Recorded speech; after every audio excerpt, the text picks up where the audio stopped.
Hello everyone and welcome to the sixth or final week of this Winterflake quilt-along. As you can see, I have my quilt finished, it's quilted, and I'm so proud of how it turned out. It's created with my Wintertail fabric collection for Argyle Fabrics, which is available, it's in store, and this quilt is also featured in the Wintertail fabric collection lookbook, so maybe you can check that out too.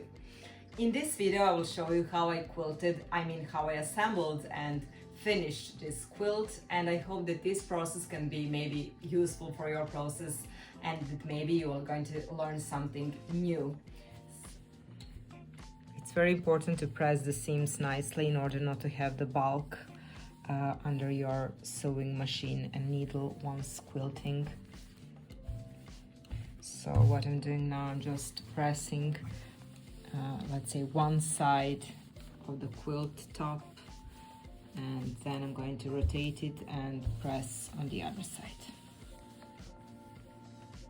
I'm doing my process of sandwiching my quilt, meaning that I have my baking on the floor, and you can see I chose my flannel print for this because I just like the flannel as a back fabric for my quilt because it's snuggly, it's soft, it's really very nice. And I'm just going to be using this masking. This is just a normal painter's tape, very economical one, and I'm just going to be taping it on the floor. First of all, I'm just going to check if there are some wrinkles eventually still on this surface. So I'm just going to be ironing it on the floor a little bit more and then taping it.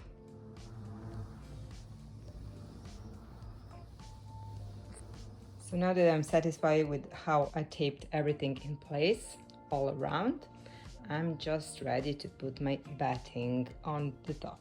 So I placed my my batting on the top of my back of the quilt, and now I'm just going to put my quilt top on the top and do the pin basting.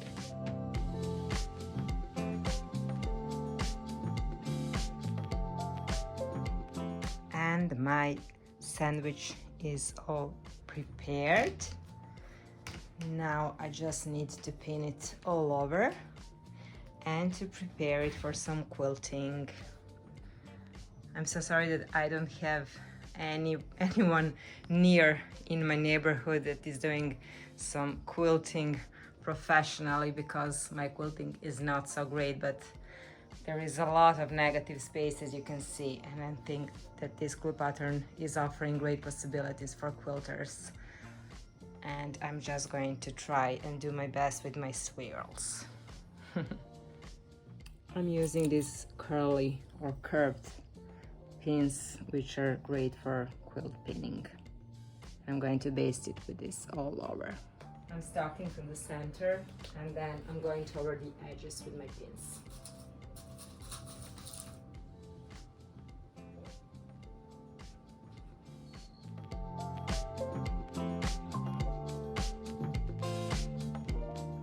Once I have pinned it and basted it that way, I'm just going to be rolling it into a tube and bringing it to my sewing machine.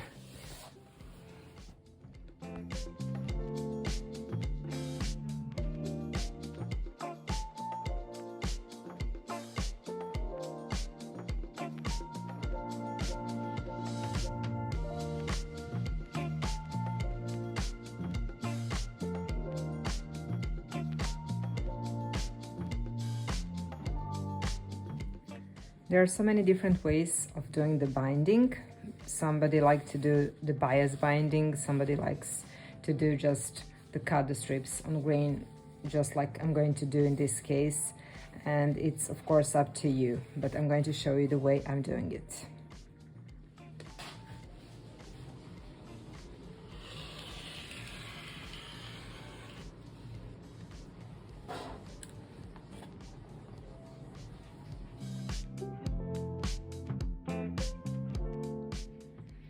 So we are doing the binding, and I'm so happy because I have my stripy binding, which is my favorite kind of binding to do, and I particularly designed this print with this stripe to be a little bit Christmassy and to fit the quilts and quilting needs.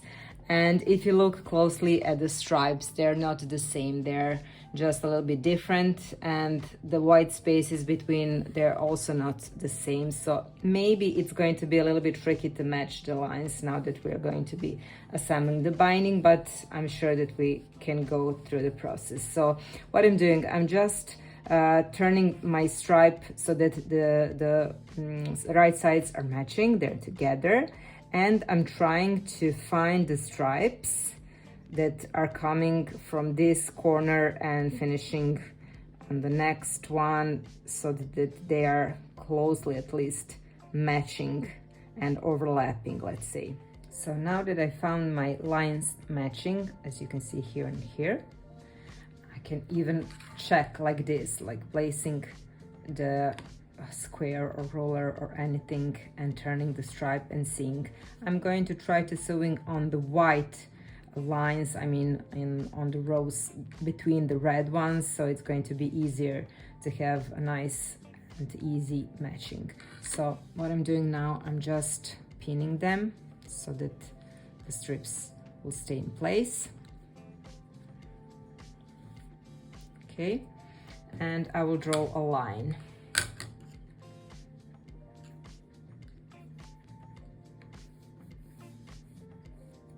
Okay, now I'm going to my sewing machine, so I'm going to just sewing over this blue line.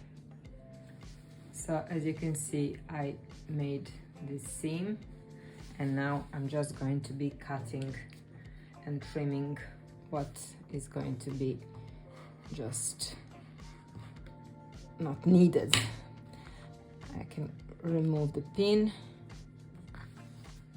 and I can just press the seam with my finger, and then I can iron it, and here I can have a nice and continuous stripy binding.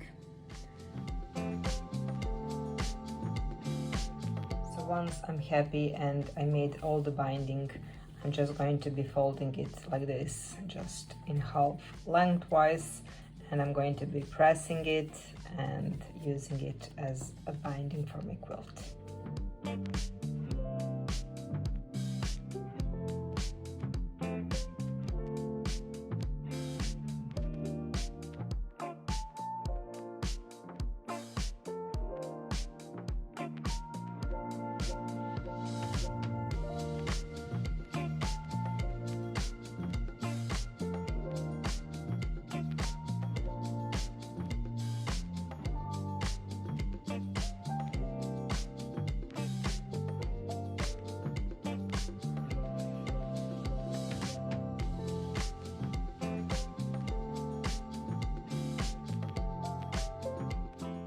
And that's a wrap. I wanted also to thank you so much for buying this pattern, for sewing along, for participating, and hope to see you some next time. Bye.